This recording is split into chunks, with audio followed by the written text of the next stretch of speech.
Pararnos a escuchar palabra de Dios. Y como ya dijo Marvin, aquí el viernes va a ser de jóvenes. Y aquí va a haber un testimonio tremendo, poderoso que Dios hizo en la vida del joven Enrique. Para que nadie se quede ese día. Es de jóvenes, pero va a haber ese testimonio tremendo de lo que Dios hizo en su vida, en su cuerpo físico. Y a él lo va a decir tal y como Dios lo dirija, así es que no nos queremos adelantar, porque él va a traer su testimonio aquí. Así es que ese día venga todos los que puedan llegar, y los que no lleguen, por alguna razón puedan llegar, pues de su casa, pueden apreciar el servicio, pero yo les sugiero que vengan, porque es bueno estar aquí en la casa de Dios, en un día de servicio, y mayormente en un día muy especial como es ese servicio de jóvenes. Vamos a la enseñanza el día de hoy, y vamos a abrir nuestras Biblias en Salmos capítulo 127 y 128. Son dos capítulos que vamos a leer, pero no se preocupe, son cortitos. Son unos cuantos versículos. Cada capítulo tiene como 5 o 6 versículos, donde vamos a unir estos dos capítulos para traer la enseñanza, porque en estos dos capítulos que son cortos, viene una enseñanza muy bonita para las familias de hoy en día, para la iglesia de Cristo. Entonces yo quise unir estos dos capítulos para traer la enseñanza, y también porque hoy vamos a estar celebrando, o vamos a estar presentando a los niños, como es un servicio familiar, quise tomar estos dos capítulos para la enseñanza. Entonces el título de la enseñanza es Salmo 127 y Salmo 128, ese es el título. Salmo 127 y Salmo 128.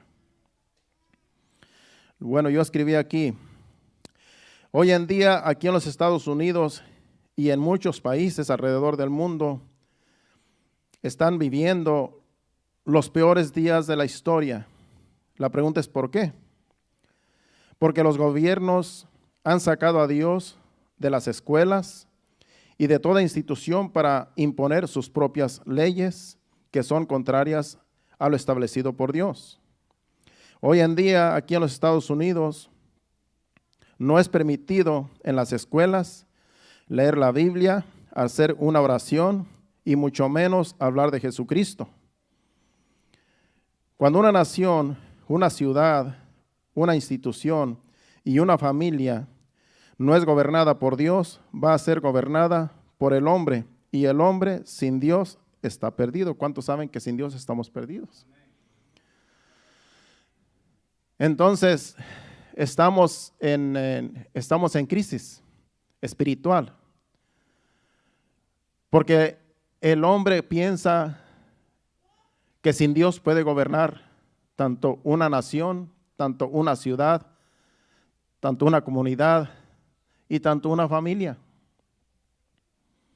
Pero si nosotros no ponemos a Dios en primer lugar, como dice ese primer versículo, en vano vamos a establecer familias. En vano nosotros vamos a dirigir una familia con nuestro intelecto si no está Dios en nuestra familia, en nuestro hogar. Hace 30 años que yo me uní en matrimonio con mi esposa. Bueno, van a ser 30 años ahora en enero. Y como yo no tenía conocimiento de la palabra de Dios y yo no conocía nada de lo que es las escrituras, a mí se me hizo fácil casarme y decirle a mi esposa: yo prometo hacer todo lo posible para hacerte feliz a mi lado.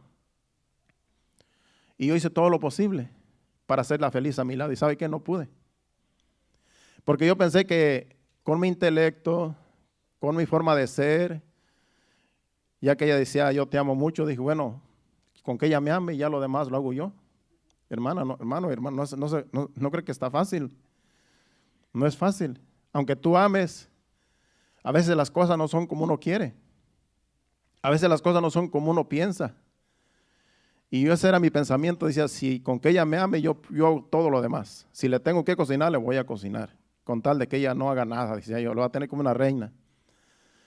Si no quiere hacer que hacer, está bien, no hay problema. Yo no soy delicado. Yo como quiera estoy acostumbrado a a vivir sin nadie, yo solo, ya con que sea mi compañera, decía yo. Y los primeros años así fueron. Ella no cocinaba cuando llegamos aquí a los Estados Unidos, pues ella tenía apenas 20 años. Y ella pues en su casa pues era pues una princesa. Imagínense que las princesas no trabajan, no hacen nada en la casa, no lavan trastes, no lavan ropa. Una princesa no hace nada. Incluso pues tienen quien lo haga por ellas. Pues resulta que yo me casé con una princesa y resulta que se pagaron las consecuencias por un tiempo. Y algunos se ríen, por ejemplo, les pasó lo mismo. Pero, como le digo, yo creí, yo pensé que, no era, que solamente con el amor bastaba. Decía, con que nos amemos, todo va a ser un jardín de rosas en nuestro hogar. Pero sabemos que las rosas tienen espinas también. Pues sí era un jardín de rosas, pero con espinas. Y pues de vez en cuando pues nos puyábamos el uno al otro. Y eso es lo que pasa con el matrimonio.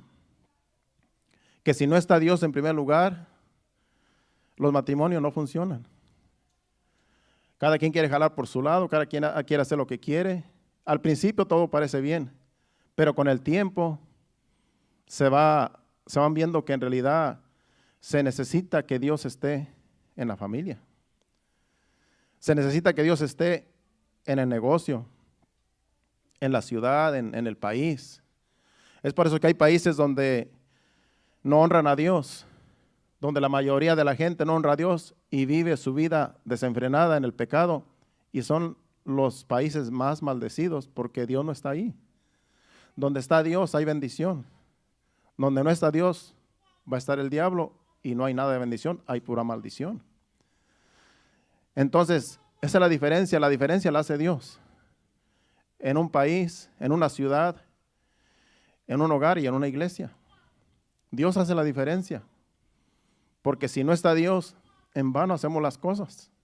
En vano somos padres de familia, en vano somos pastores de iglesia, en vano somos líderes de una ciudad, en vano hacemos una función. Y este país, Estados Unidos, ya hace tiempo atrás, que sacaron a Dios de todas las instituciones, empezando por las escuelas. Yo recuerdo que decían que antes, décadas atrás, antes de empezar una clase en las escuelas públicas, yo oía decir que se leía la Biblia, o se hacía una oración, se hacía una oración antes de empezar las clases en las escuelas, porque estaba Dios, ponían a Dios en primer lugar, aún en las escuelas.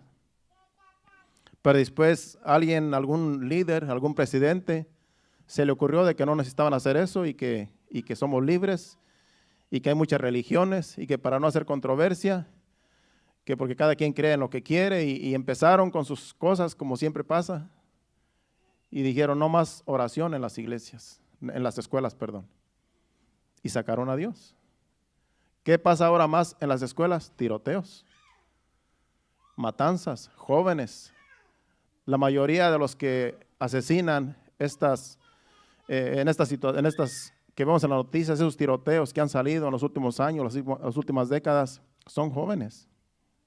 Si usted se da cuenta, no es gente mayor. Rara vez es un señor ya mayor de edad que comete esos homicidios. Pero la mayoría son jóvenes, porque están amargados, porque no tienen, nadie los dirigió, porque vivieron sin Dios, porque no tuvieron padres que les enseñaron el temor a Dios.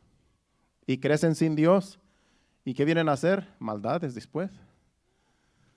Pero la culpa es de los padres por no dirigir a los hijos. Todo empieza en la casa. Todo empieza en la familia. Entonces tenemos una gran responsabilidad, cada uno de nosotros, especialmente la iglesia, las familias, de dirigir a nuestros hijos, de educarlos, de enseñarles el temor de Dios desde pequeños, para que cuando crezcan sean hombres y mujeres de bien y no vayan a ser como todos esos que andan por allí haciendo maldades.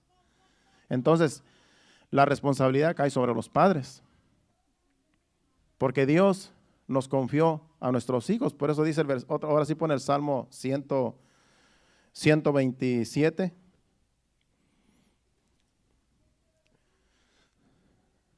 Si Jehová no edificare la casa, en vano trabajan los que la edifican.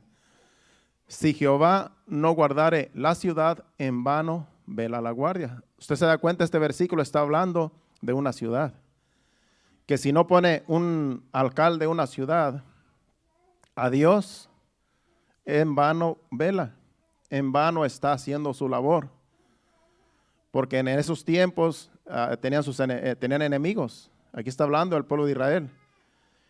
Y en vano es que la gente tenga una ciudad, te cargue una ciudad y no ponga a Dios como el Dios de esa ciudad.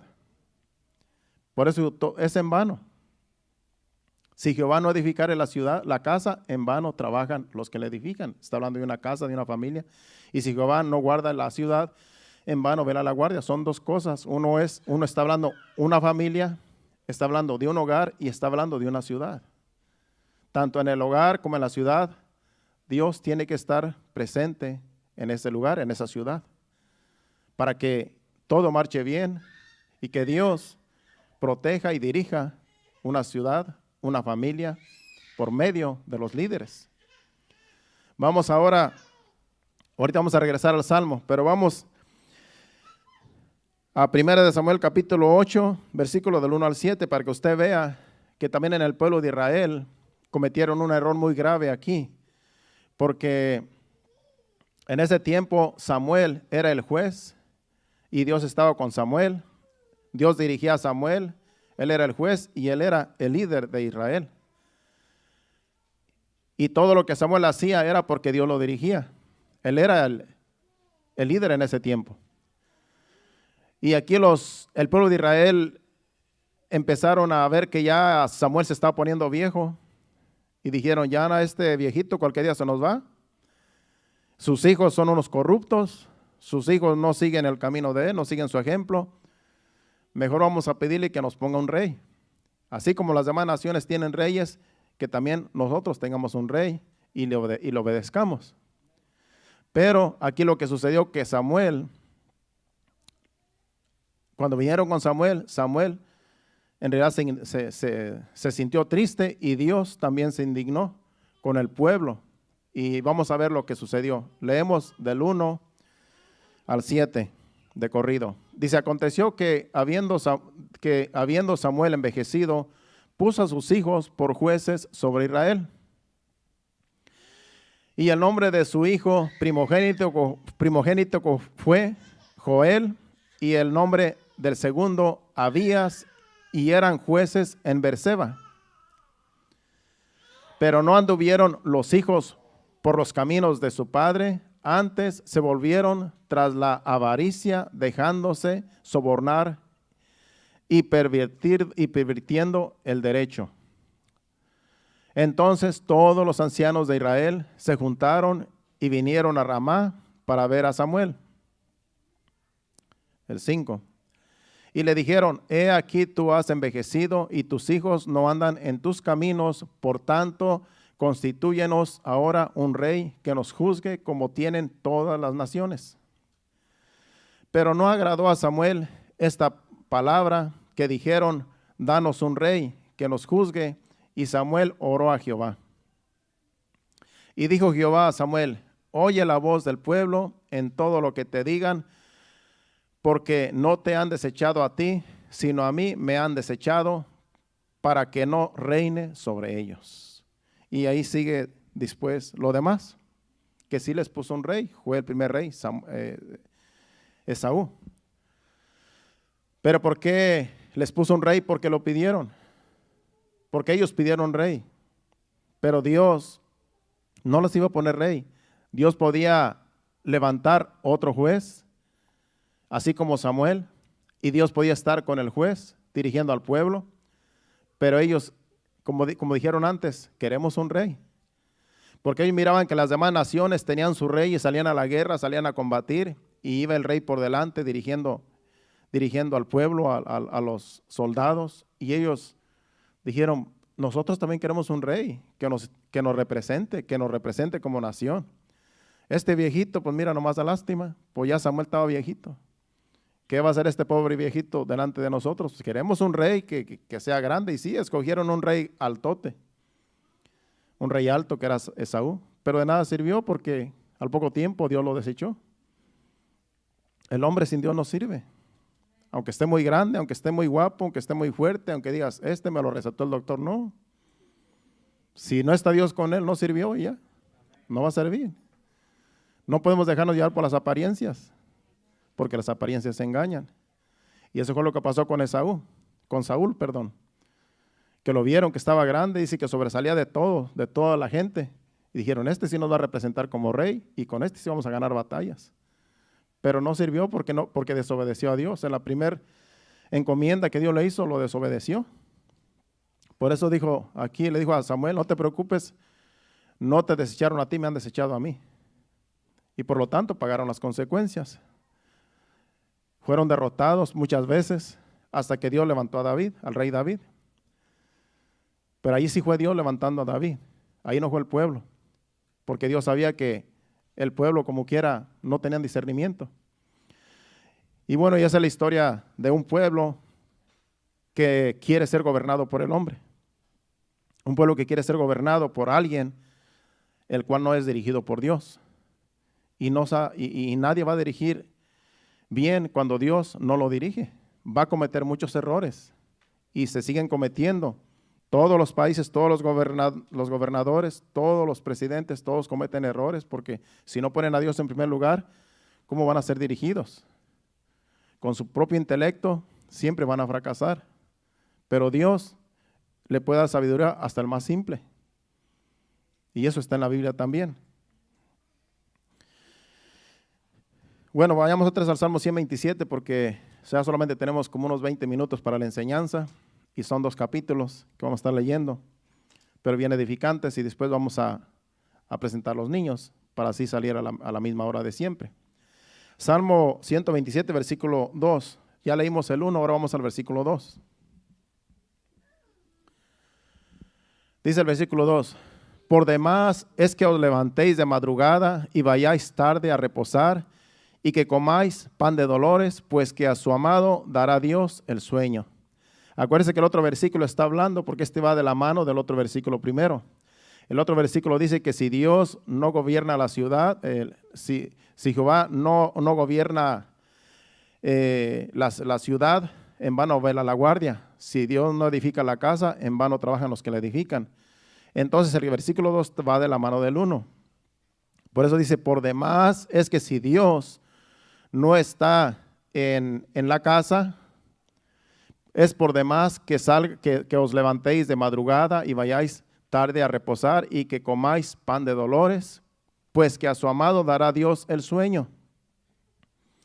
Ese versículo lo que está diciendo es que si Dios no está en un hogar, en una familia, y aunque tú te levantes temprano y te vayas a trabajar de madrugada porque quieres hacer dinero, quieres tener una buena cuenta en el banco, quieres hacer mucho negocio, y te vayas bien temprano a trabajar y llegues bien tarde a casa, ya en la noche, porque tú quieres progresar. Si Dios no está contigo, si tú no pones a Dios en primer lugar, es en vano. Y luego comes el pan de dolores, porque después, cuando ya vas a comer, tu esposa te llama a cenar y ya estás todo dolorido. Dices, ya no puedo más, estoy bien cansado, mira más cómo estoy. En vano es si tú no pones a Dios en primer lugar. Dice, pues que a su amado dará Dios el sueño.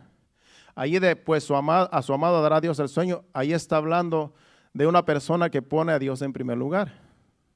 De que el que no pone a Dios en primer lugar es en vano que trabaje y trabaje y trabaje y que coma pan de dolores porque Dios no está en primer lugar. Pero el que pone a Dios en primer lugar y dice, Señor, bendice mi trabajo, bendice mi familia, estoy en tus manos, dirígeme. Si tú eres una persona que pone a Dios en primer lugar, dice, pues que a su amado dará Dios el sueño. Dios te va a dar el sueño para que reposes todas las horas que trabajaste, que te cansaste. Como tú amas a Dios, como tú pones a Dios en primer lugar, Dios te va a dar el sueño para que descanses las pocas horas que vas a dormir y te levantas fortalecido, porque eso sucede conmigo también. Que cuando yo estoy bien cansado, voy y reposo y me amanezco bien descansado. Cuando ponemos a Dios en primer lugar, aunque trabajemos y trabajemos, Dios nos da descanso, Dios nos da el sueño. Pero hay quienes trabajan y ni sueño, ni pueden dormir, porque no tienen a Dios en primer lugar, porque no tienen paz. Entonces, todo está en poner a Dios en primer lugar, en poner a Dios en el hogar, en la familia, en el trabajo, en los hijos, en poner a Dios siempre en el negocio, en todo lo que hagamos. Dios tiene que ser el primero, si queremos que nos vaya bien. El versículo 3 dice,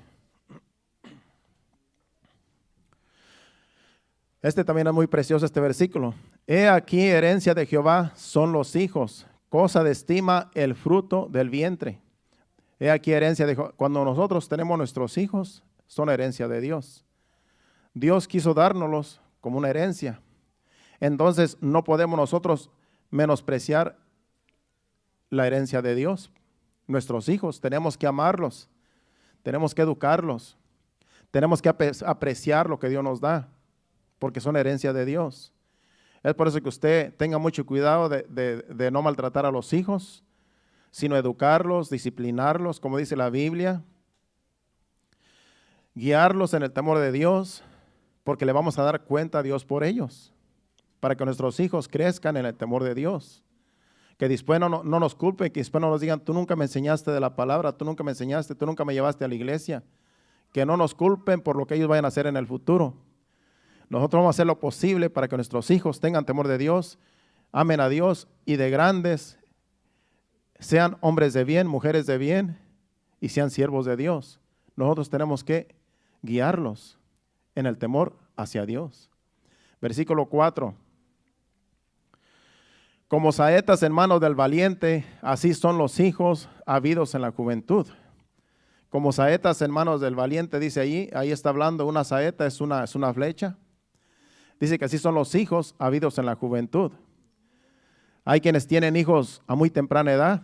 Yo tengo un tío que tuvo hijos, creo que su primera hija la tuvo como a los 16, 17 años. Ahora ya es bisabuelo, ya es casi tatarabuelo y todavía vive. Dice que como saetas en manos del valiente, así son los hijos habidos en la juventud. Es bueno tener hijos en la juventud, porque tú puedes estar joven cuando todavía tus hijos te llaman papi, papito.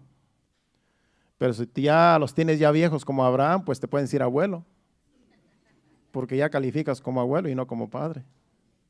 Me disculpan si a algunos aquí ya se les está pasando el tren y no conocen a su descendencia, pues Dios conoce que a lo mejor ustedes lo han intentado y no se ha podido. Pero aquí está diciendo que cuando tenemos los hijos en la juventud, dice que son como saetas en manos del valiente. Dice, así son los hijos habidos en la juventud. El 5 dice, bienaventurado el hombre que llenó su aljaba de ellos. Aquí unos ya llenaron su aljaba, aquí unos ya tienen la casa llena. No será avergonzado cuando hable con los enemigos en la puerta. ¿Por qué? Porque tiene muchos hijos.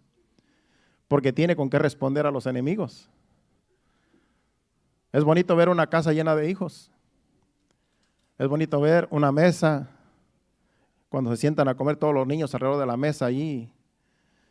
Es bien bonito, es un cuadro muy precioso, contemplar una mesa con una familia numerosa y todos los niños allí comiendo en la mesa. Eso es precioso, eso ya casi no se ve, porque ya la mayoría pues planifican, ya quieren tener uno o dos nada más, sin agraviar lo presente, que soy yo.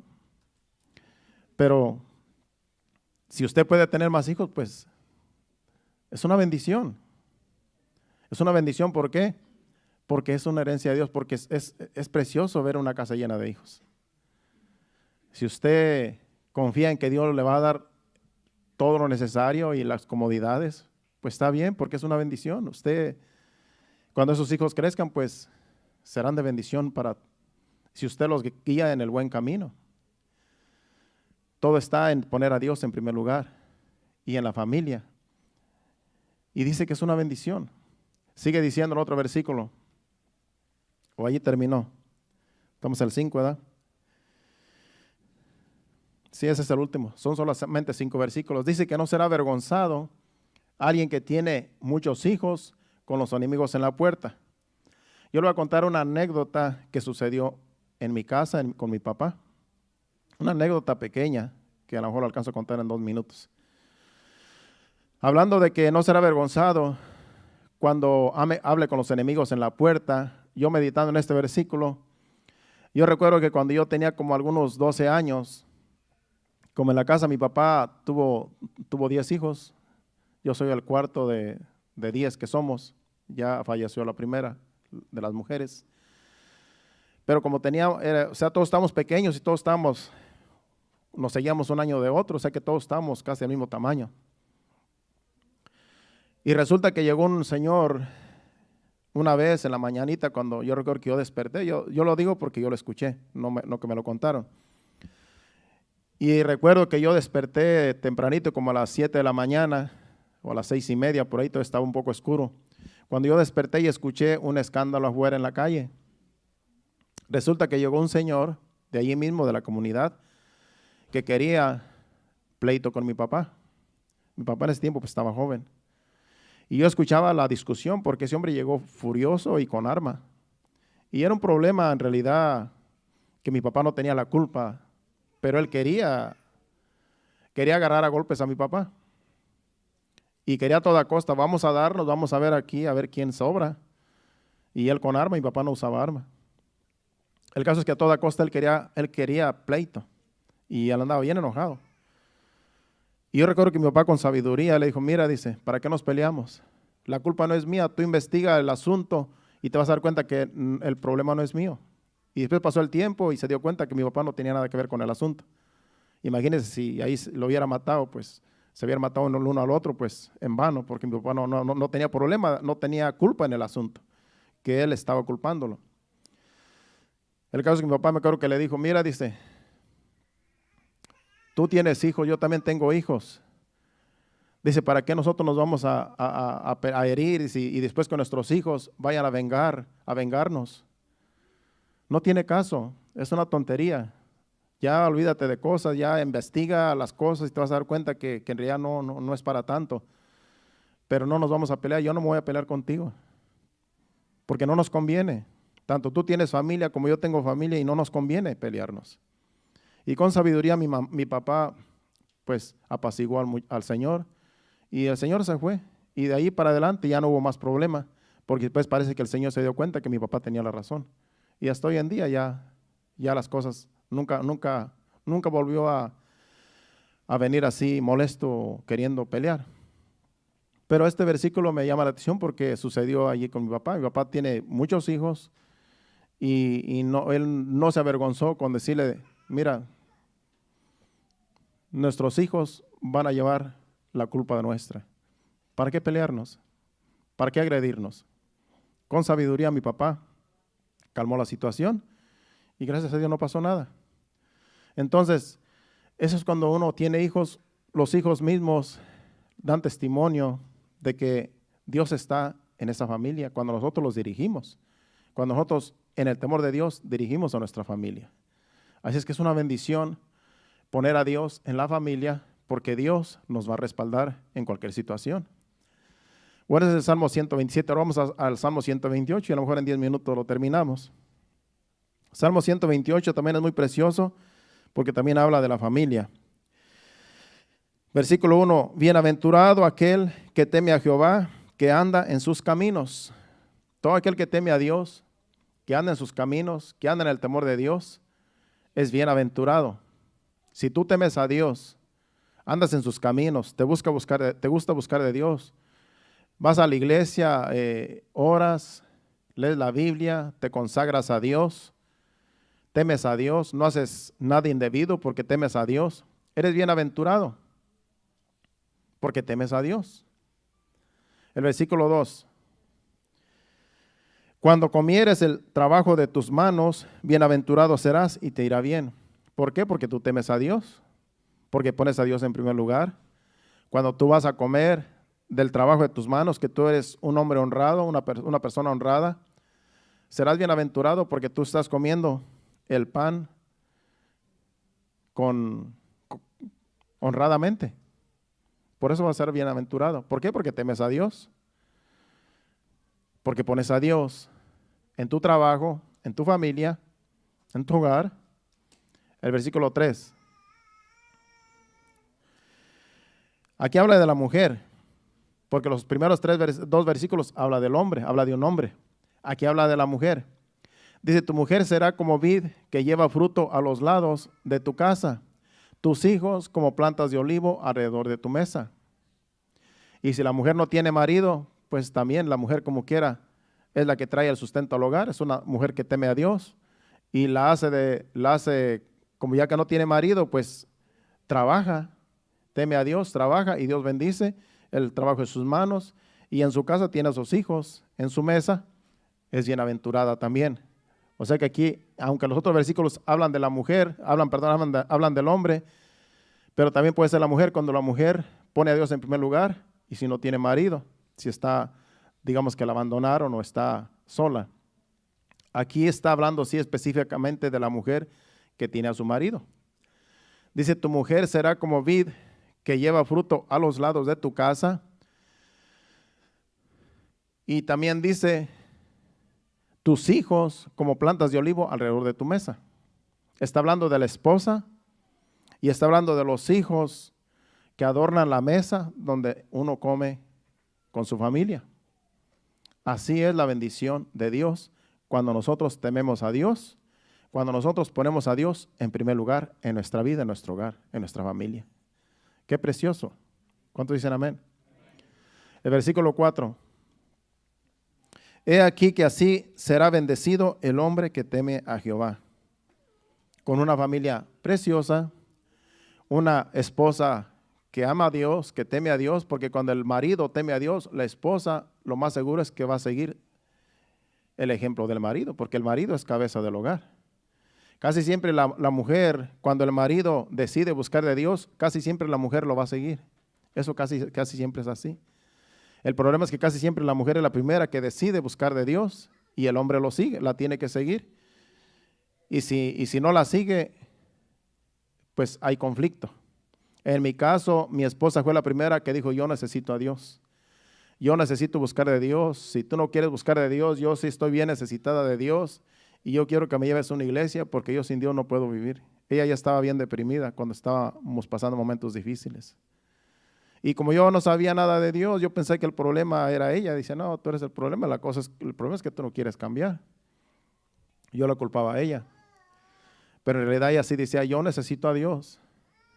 Ella decía, cuando yo tenía a Dios en mi corazón, yo era feliz. Yo no necesitaba más. Yo era feliz, yo tenía gozo, yo tenía paz. Ahora yo siento que Dios no está a mi lado. Yo abandoné a Dios y yo quiero buscar a Dios otra vez.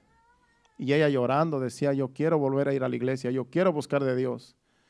Por eso cuando ella se convirtió a Cristo, ella se convirtió a Cristo de cuerpo y alma y espíritu. Ella se fue de lleno, se entregó de lleno a Dios. Porque ella sí sabía que sin Dios tenía un vacío. Y yo como no conocía a Dios, yo dije, yo nomás la estaba viendo a ver a qué horas volvió otra vez a hacer lo mismo, volvió otra vez atrás. Y no, ya nunca ha vuelto atrás. Desde que dijo, yo con Dios es suficiente, de ahí para acá yo vi el cambio en ella. Y yo la tuve que seguir. Yo tuve que seguir su ejemplo porque ella fue la que me dio el ejemplo de que a Dios se le busca, se le pone en primer lugar en su vida de uno. Y cuando yo vi que en realidad Dios es real, ahí es donde yo me puse firme y ahí es donde yo dije, es real, Dios es real. Yo tengo que seguir a mi esposa. Y como el hombre es cabeza del hogar, aunque yo seguía a mi esposa, pero ahora, como dice la Biblia, que el varón es cabeza del hogar, ahora yo soy el que dirijo el hogar y Dios primero en mi vida y mi esposa me sigue, ella sabe el rol. Ella nunca se me ha querido sobrepasar porque ella sabe que el rol es que la mujer se somete al marido, cuando el marido se somete a Dios. Y así hemos vivido tranquilos, gracias a Dios. No el 100%, pero hemos tratado de llevarla bien. ¿Por qué? Porque cuando tú sigues el rol, tal y como Dios dice, no va a haber problemas que no se puedan solucionar. Los problemas pequeños se hacen a un lado y seguimos hacia adelante. Porque lo más importante es seguir el orden que Dios estableció. Y todo va a salir bien cuando llevamos el orden. Porque la Biblia es el manual y el manual es la palabra de Dios que nos guía a toda verdad.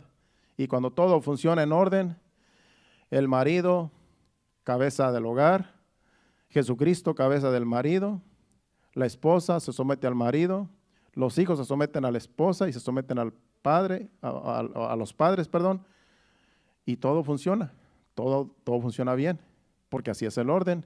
Y toda familia que tiene a Dios en primer lugar en ese orden es una familia próspera, es una familia bendecida. Y eso es de lo que está hablando este Salmo 128. Vamos a terminarlo para terminar el servicio, la enseñanza.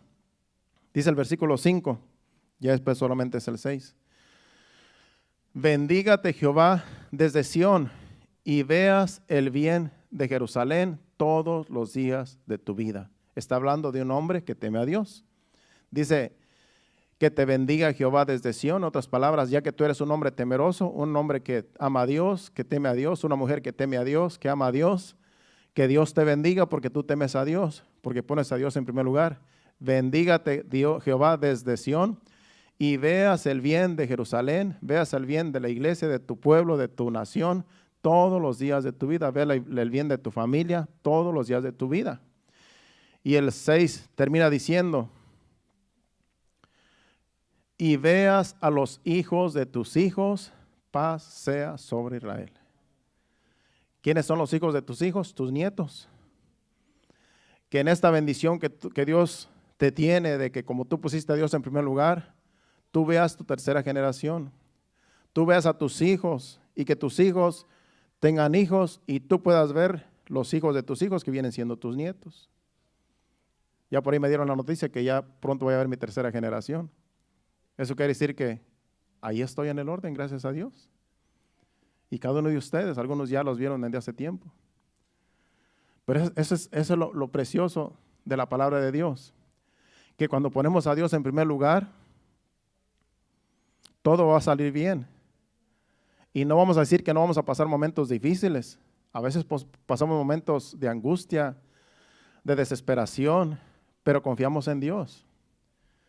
El salmista siempre está hablando, diciendo que aunque estemos en el pozo de la desesperación, allí clamamos a Dios y Dios nos saca de ese pozo de la desesperación. Y aunque vayamos en un valle de lágrimas, el Señor va con nosotros. Aunque estemos en la angustia, dice que Él va a estar con nosotros. O sea que el hecho de que pongamos a Dios en primer lugar no quiere decir que Dios no nos va a dejar sufrir. A veces tenemos que sufrir para apreciar las bondades de Dios. Si nunca sufrimos como cristianos, no vamos a apreciar las bendiciones de Dios. Es por eso que Dios a veces nos permite todo eso. ¿Cómo tú te vas a dar cuenta que Dios sana si nunca te enfermas? Si nunca clamas a Dios porque Dios te sane. Por eso a veces Dios permite las enfermedades para que clamemos a Él.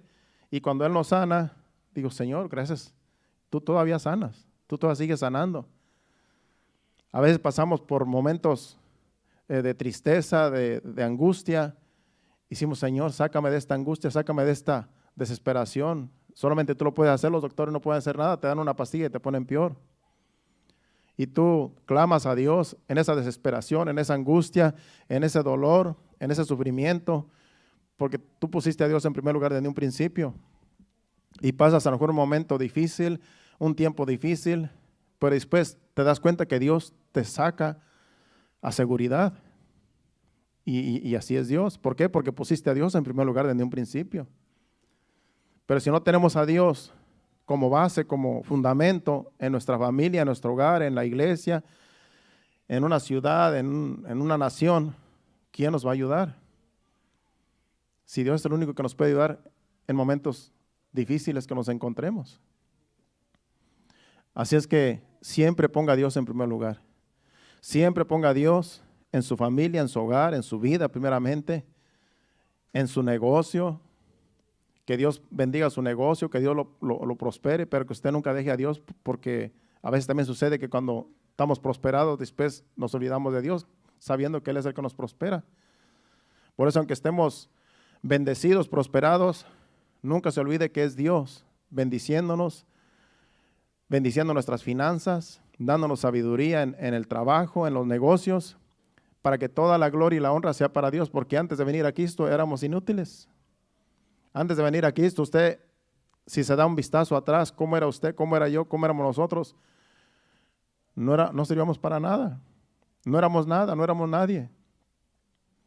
Pero ahora nos damos cuenta que Dios ha estado con nosotros y que Dios nos ha llevado hasta aquí y Dios nos seguirá llevando, pero nunca deje a Dios. Nunca haga a Dios a un lado y nunca diga, yo las puedo, yo soy mejor, yo hago las cosas como quiero, porque en realidad sin Dios no vamos a llegar a ningún lado. Pongamos a Dios siempre en primer lugar en todo, hermano.